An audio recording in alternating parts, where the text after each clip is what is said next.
Welcome back, Elyson. We're here for another entrepreneur interview here in Elyson. These people are your neighbors. They live right next door to you, but they own a business and they live right here in Elyson.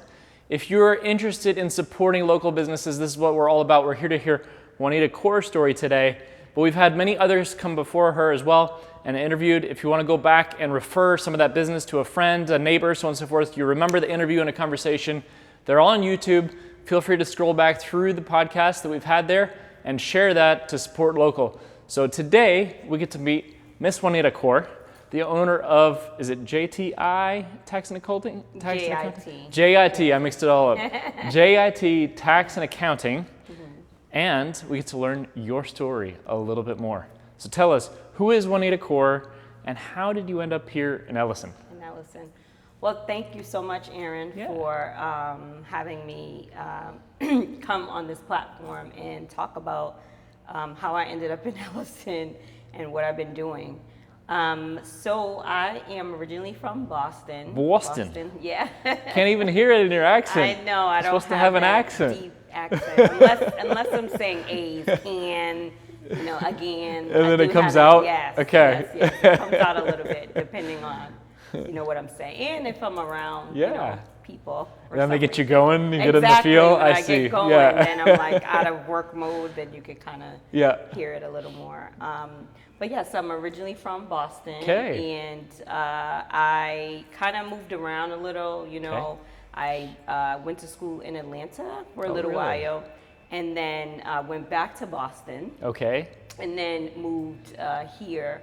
My brother and his wife were here originally, and they've been here for a while, I think around 10 years. Interesting. And I came down to visit, a couple times, and it was time for my kids to get into grade school. Okay. And in Boston, I was looking around to purchase a home, things like that. Yep.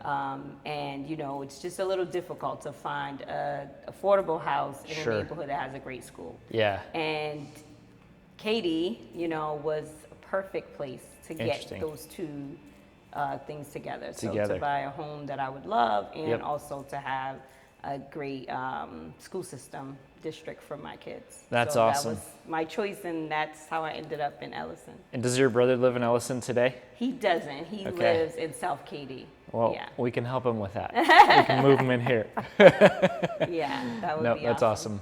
Great. So with that being said, then, you're from Boston, and today, obviously, you run a great accounting firm and tax firms services for small businesses and alike. Yes.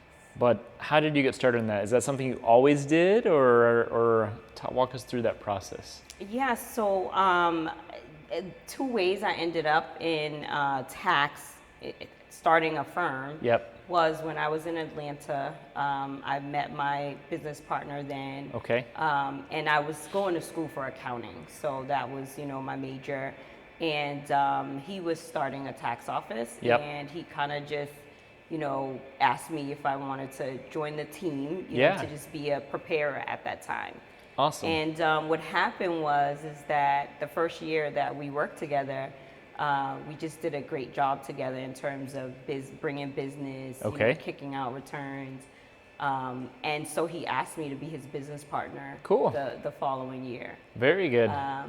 So he kind of ditched his other business partners he had and said, hey, Jwuanita's bringing in the money and doing the work, right? Opened up Swift Tax, and that is in Georgia. So I actually do have another firm that is currently in Georgia. And then what happened was a lot of my family and friends from Boston had started to become clients. Okay. And, I had thought about moving back to Boston for a little while, and I did that. I went to actually start my firm there as well. Yep. And then kind of end up staying longer than I thought I would. In Boston? In Boston. Okay. Because it was just supposed to be me going there, opening up my firm, and then going back to Atlanta. Yeah. And at the time, there were some friends of mine who actually had become business partners with me as well. Got it. And then I found myself in Boston for a couple of years. And you hung around. And I hung around. Okay. Very good. Till it was time to make a move. To make your move. And then when did you move here to Katy then? I have been in Katy for almost 5 years now. 5 years, in good little while. Elyson 4. Okay, Yeah. great. So pretty early on in your move here. Yes. Great. And how did you end up hearing about Elyson? Is it just reading through the? Just my realtor, Foster. He is awesome. If anybody wants a realtor too. Yeah. He was just great. He was showing me a lot of older homes that was in South Katy where my brother lived, and I just was like, I don't really, I'm not really, feeling comfortable. For sure. And it took us a lot of houses, Yeah. and he finally was like, I think I got your know taste, exactly gotta figure it out. what you're gonna like. And I remember we also went to Bridgeland. Yep. And I thought Bridgeland was just too far from where my brother was. Yeah. So we actually went there first, and then when we came to Elyson, for some reason, I kind of fell in love with Elyson. I fell in love with my model, different things like that. And I could feel that this was going to be home. Yeah. Cool. Right away. So then I was like, this is where I want to be. And you have 2 kids, is it? 2, is that correct? Yes. Right. What are their names? Children.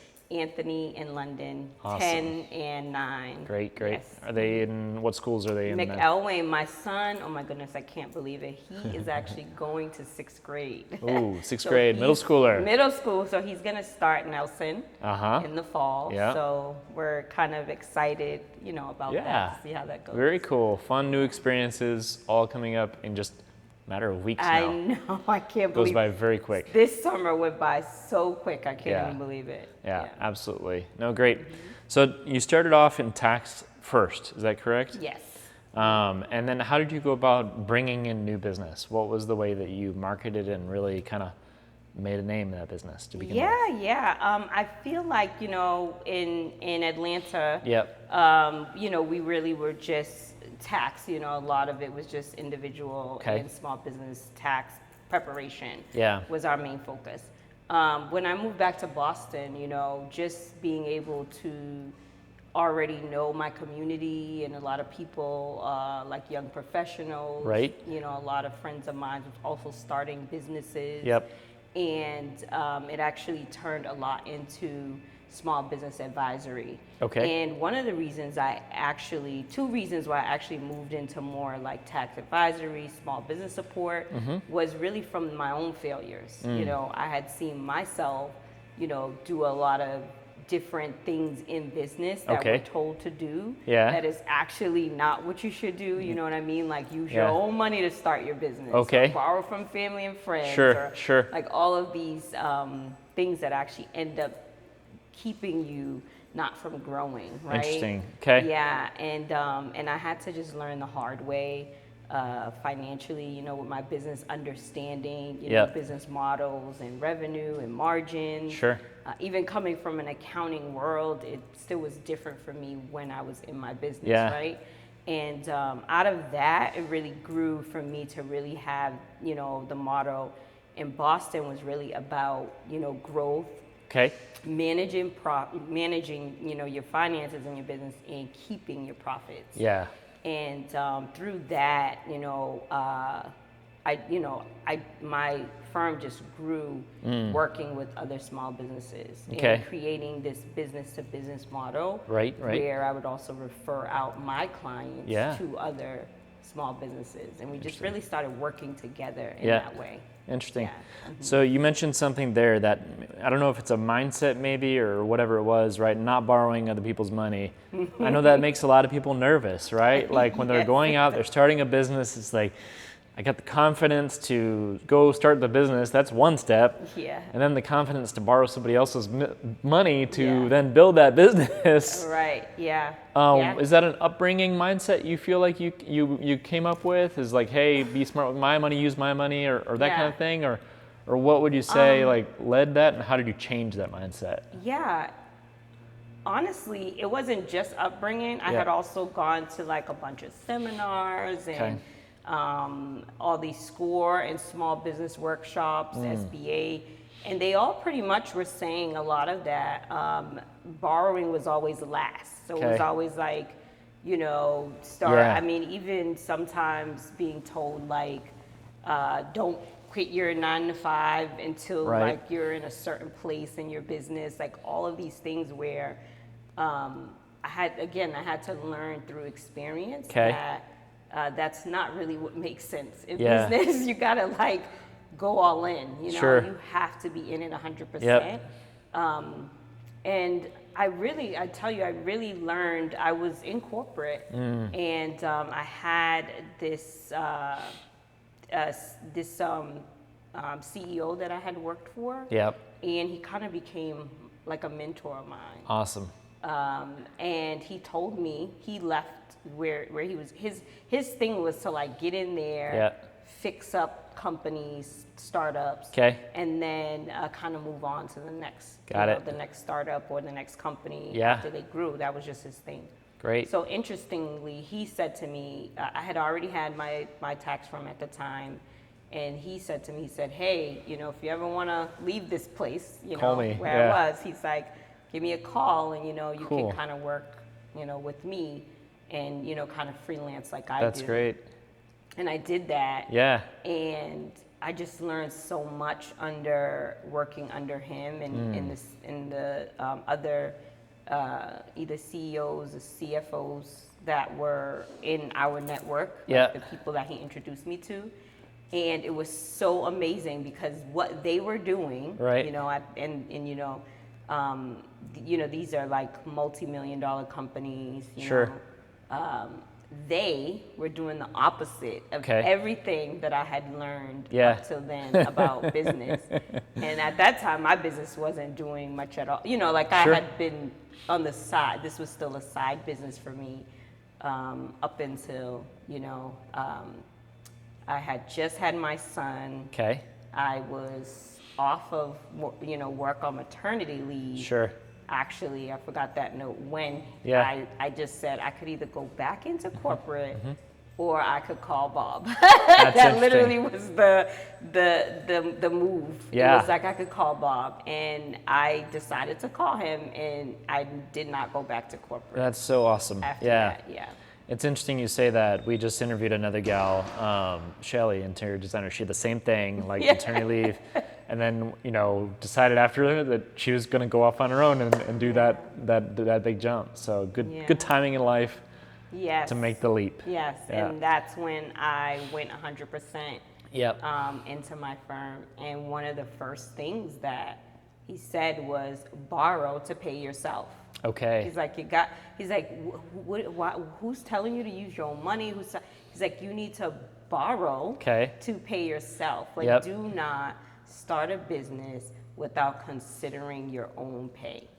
Because your mental health is everything. So if you start a business and you're not covered financially, your bills at home, things like that, then you're bound to already fail in the first year. Awesome.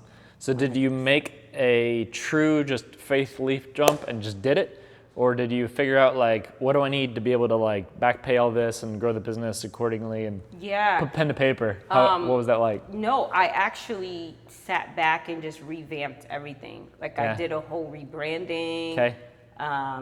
You know, thought about what type of target audience I wanted to serve. You know, with not just myself, but other people's help, just trying to figure that out. And I've rebranded several times. Like if people, you know, have been with me, they've seen my logo change over time.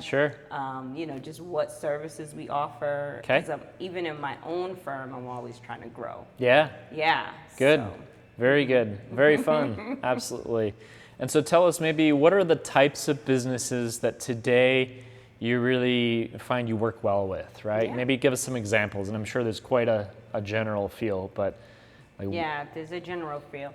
I would say also startups, you know, I do work a lot with businesses who are startups.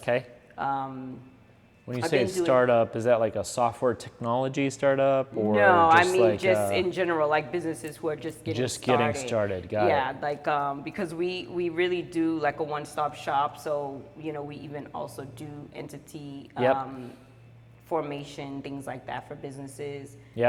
All the way up to financing. So businesses starting up, but also real estate. So much recently, a lot of clients that I've been working with are in real estate. Speaking my language, Jwuanita. Yes. Yeah. And I just talked to my wife. I'm actually going to be hiring her here in a little bit to help us out with that too, right? Yes, dive into the books, figure out the taxes because it gets messy. So good. Real estate, event planning. I mean, I guess it is a full range of businesses that I work with. Okay. But I do try to make sure that I'm working with businesses whose thought is to really grow. You know what I mean? Sure. Like that's where they're at, and they really want to be in a tight growth stage. Okay. And a lot of the problem that needs to be solved is them keeping the money they're making in their pocket. Right. You know what I mean? Like being able to actually take that money and because a lot of people don't understand. A lot of people go off of revenue, and they're trying to drive revenue. And then they look back and they realize, they're like, how much money did I make this year? Yeah. And when I tell them, they're like, well, where did it go? Right. And why do I still owe in tax? Like, they're like, wait, I owe taxes. I don't know what I do with my money. I have no clue what's going on.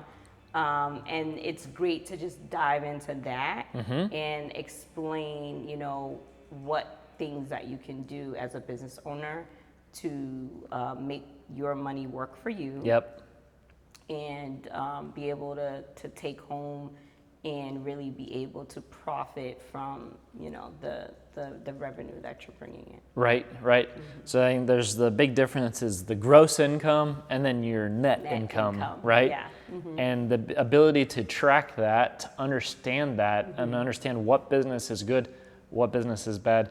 Have you ever seen any light bulb moments, maybe an example of a business that you went in and they realized those kinds of customers aren't really feeding my bottom line or my net income? Maybe they bring a lot of revenue, but no profit, right?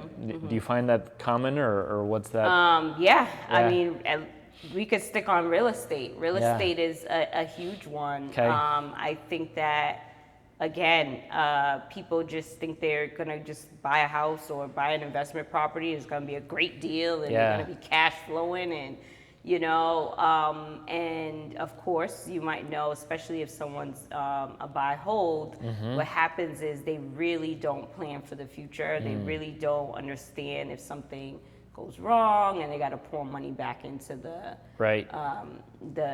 home. They have to update. Like a lot of people don't plan for that. So a lot of times landlords are stuck when it's time when they need to pull money out of their property in order to make improvements. They don't plan for that ahead of time. Like before you even buy the property, you need to know, am I going to need to renovate 5 years, 10 years? How much will I need to renovate? What is it going to look like? Planning for even something like that, because that could take a drastic hit. You could have made your cash flow up to 5 years and then have to blow it just by fixing a AC system. Right. You know what I mean? Exactly. I see that so regularly. It's funny that you bring this up, right? Because so many people get into rental property investing. There's like 3 types, right? One is like anything above PITI, principal, interest, taxes, insurance, right? Is money. Take it home, right? And then they get surprised. Then there's another one that says, okay, I'm going to plan for operating expenses. It's going to be vacant once every year, once every 2 years, because I'm going to have a tenant turnover and I'm going to have to 1 month, right? Yeah. And then you get the one that's more realistic, that's like, hey, I'm going to have a roof that's going to go out. I know it was built, last year, so therefore I have maybe 20 years as long as I keep insured, right? And therefore I need X amount per month to set aside for that rainy day, essentially, when it comes up, and so on and so forth. So it's really probably planning out the math and saying, this is what profit looks like, and this is what a plan looks like right, on that business. Yes, so, 100%. And you got to plan out ahead of time accordingly. So that you're prepared for whatever comes that's going to try to hit your bottom line. Right. And if you plan for it, then most likely, it won't affect you as much. It doesn't impact your emotions as much. It becomes much less emotional. It's a matter of fact. It's business. We know it's coming, right? So, that's good. Real good. Absolutely. Cool. So today then, Is a lot of your focus on the tax side, on the accounting side? What do you really enjoy? What on the business side of the things? So as I said, I'm always trying to grow personally and in business with my business. Yep. And I've been in tax and accounting for over 20 years now, and I just needed to feed my brain because my brain gets a little bored. Gotta keep going, learning. I gotta keep going. That's just me. I just need to just grow. Yeah. I love it. Basically, real estate. I've had real estate clients along the way, landlords, some people with multi-families, and you're always told anyways when it comes to tax savings, things like that, strategy is real estate is where it's at.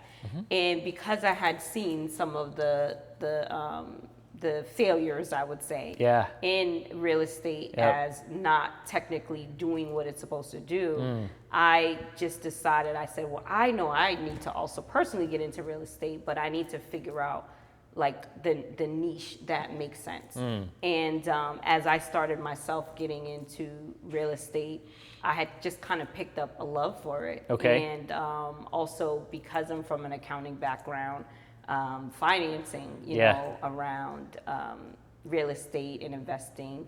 So I had started to look more into that. After I bought my home, I actually became a loan officer. It's a whole nother story. I had a really bad experience with my first lender. Interesting. And I almost lost my first house. One. Wow.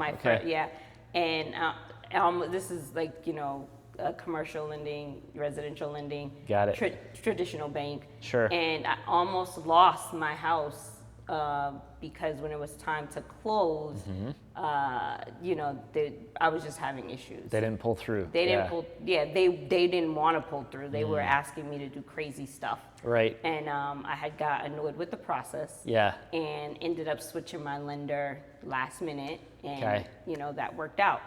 Wow. Because of that, I said there's got to be a different way. And most of the reason they were giving me a hard time is because I was single, I wasn't married, and I had a business. Wow. Yeah. Okay. And that was really, for them, that was a liability. It's risk, Yeah, they love to see a W-2 paycheck coming in. Man, absolutely. And they just drug me through the mud. So when I had to deal with that personally, I said there's gotta be another way to make it easier for business owners. Yeah, in this climate. And it really, I understand where they came from, because obviously, remember 2008, before the market was crashing, there was all this stated income going on, and people were just saying they had businesses, and of course a lot of those defaulted. A lot of those loans defaulted. So I get why they they cleaned up, they tightened up. They tightened up. I get it. Yep. However, don't drive me crazy. Right. Especially when I'm in the field, and understanding, having a solid business and being able to sustain myself. So anyway, that drove me into mortgages and financing. I said, I'm going to become a loan officer so that other business owners, I can be able to help them, be able to obtain loans, home loans, business loans, different things like that, and try to make the process easier. Yeah, that's awesome. And that's what got me into that part of real estate around financing, and then kind of simultaneously getting into investing, and then also mirroring investing with private money. Great. So also have access to that as well, private money lending, and business lending. And so that's really where my growth is happening. A lot of the business growth there. Yeah. Cool. So do you focus on largely investment type loans, debt service coverage ratio loans, or do you focus also on the business owner who wants to buy a primary residence? I pretty much say all three. So the lenders, I have a a network of lenders, and DSCR right now is, a big one. Everybody's, looking at DSCR because, of course, as long as you find a good deal and a good property to hold, then those type of loans are easy to fund. They are the easiest to fund. So I think that they're popular. That's what I was trying to make up. They're very popular. DSCR is very popular right now. But it's not the only way to go. It's not the only way to go. So we do offer other products, even ground up construction, fix and flips, second lien equity, loans, cash out refis, even on investment properties. So a lot of times people get caught up because they're like, I can't do a HELOC, for instance, on an investment property. And most people don't know that you could still do cash out refis. Correct. It's huge. And it's so important, like if you get into the investment world, that you have a lender like yourself that has multiple options. And I can tell you from experience, right? Like I've gone through the process of buying small apartments and things like that. And I was getting a DSCR loan, which means they're not dependent on my income, right? It's dependent on basically the profit that the property makes and how they underwrite it. And if the numbers make sense, it makes sense. And that one was gonna make, it was a small four unit, right? It was gonna make a couple thousand a month profit over my cost. No brainer. However, the appraiser comes through and they see a little hole in the wall, drywall hole, a $50 fix, and they stop the loan. Oh, wow. Because of the condition of the property being in such bad condition, right? And I'm like, come on, guys. Oh my gosh. Like this is terrible. So we had a 10-day delay on that one too. It was a nerve-biting kind of nail biter. Like, come on, guys, let's get this through. But they didn't have other options for other loans or other products they could slide in. Hard money can close fast, any conditions, so on and so forth. So it takes a lender that understands how to push back on an appraiser, how to push back on the final lender that's ultimately lending that money, and can move deals to close. So that's critical if you're in that space to have someone that has that experience. So fun, good, very good, cool. So with that then, let's just say on the accounting side, right? Businesses that you help today, what are maybe some of the common mistakes you see them make that when you get in there, you're just like, oh, there it is. I'm already looking for it because I know it's there. And get in that space. The biggest mistake that I could say businesses make is not what people think. So it's two things. One is not having an accountability partner. When I used to work in corporate, and then also when I kind of moved over to, I call it CFO hop. Sure. Everyone had an accountability partner. These are people that they paid. They paid them just to advise them, keep them on track with what they needed to do, see things maybe that they didn't see within the business, different things like that. It really does matter in business development that you have someone who's from the outside looking in that could even tell you when you're doing something wrong. Absolutely. Hey, you're taking too much. That's why. You're taking too much. You're not leaving any. Maybe paying yourself too much. There you go. Paying yourself too much. And if the person is too close to you, they work for you or something like that, they're not going to tell you. Or if it's a business partner, you're going to be like, oh, of course they're going to say that, right? It's the business partner. That's it. So this not having an accountability partner is one of the biggest things. And then secondly, just not having a good team. And when I say team, it's not just internal, but external. So accountants, lawyers, other businesses who, you can have an exchange of services with. A lot of that is also what is going to affect your business growth. For sure. Just not having the right people that you can go to when you need things. So, if you have that team or you have that, old school Rolodex, that is going to really be able to get you far. Because if you just come to a problem, you just have someone to call to help you solve it. You know?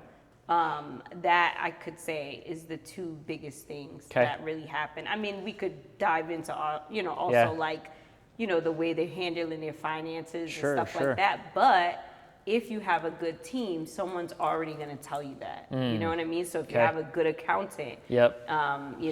if you have, a good lawyer, like they will already tell you, like your business is set up wrong. You know, you need this kind of insurance. Right. Accountant would tell you, oh, your finances are all over the place. Yeah, so yeah. if you just have those people and you're meeting with them, several times a year, not at the end of the year, one time. I have a lot of clients who meet with me one time, either at the end of the year or when tax season over. Okay. And a lot of times it's too late. Yeah, right. So, by then didn't have enough time to change the way you structure things, change the way you spend on different areas of the business. Yeah.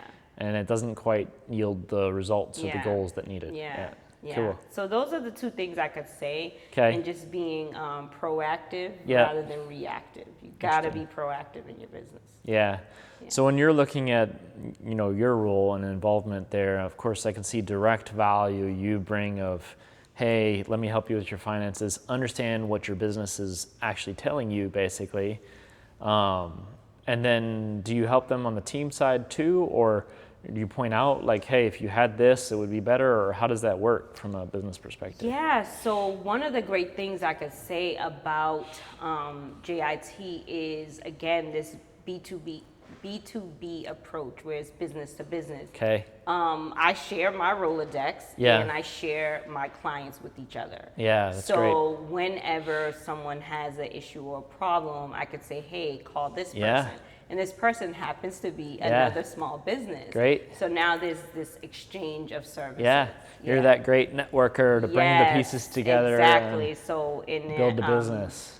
And I appreciate being able to do that because I tend to see, especially in my field, people want to hold on to clients and not, like, you're my client and, just talk to me. Yeah. And I'm like, no, I mean, I even tell my clients, go get another quote, go off and see the world. Cool.